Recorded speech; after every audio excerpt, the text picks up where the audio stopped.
مثلا عندي حمض الكربون ji destpêka vê rewşa awarteya guherêmên Kurdî tê derbas dibe û bajarê Hesekê wek nemûne têzanîn goxwendin û fêrkirin li zanko û dibistanên fermî hatiye piştguhkirin û encamê wê bi awayekî neyînî bandorê li ser xwendekaran dike.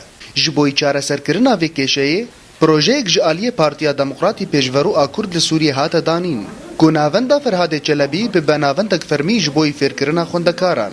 Lê pirs ew e gelo mebesta rêveberiya vê navendê derbarê vê projeyê çi ye?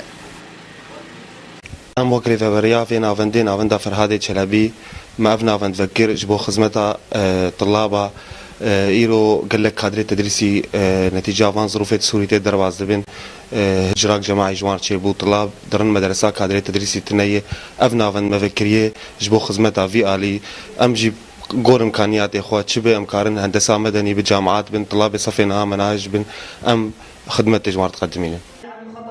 Ji ber sedemên tunebûn an jî kêmbûna mamosteyan li zanîngehan xwendekar neçar dimînin ku li navendên mîna navenda Ferhadê Çelebî diwaneyan de beşdar bibin. Gelo ta çi astê xwendekar dikarin sûdeyan werbigirin.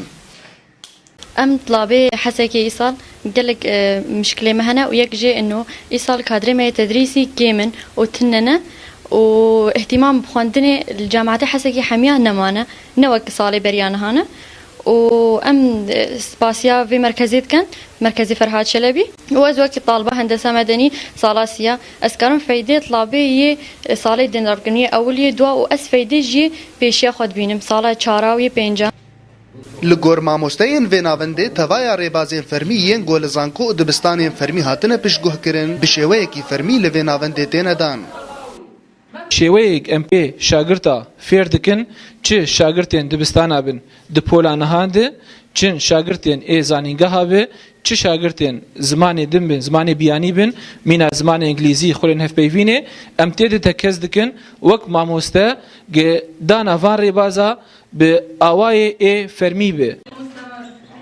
Bandora vê rewşa xerab li Sûriyê him bi him ber bi herêmên Kurdî ve tê bi taybet duwarê fêrkirin û perwerdeyê de.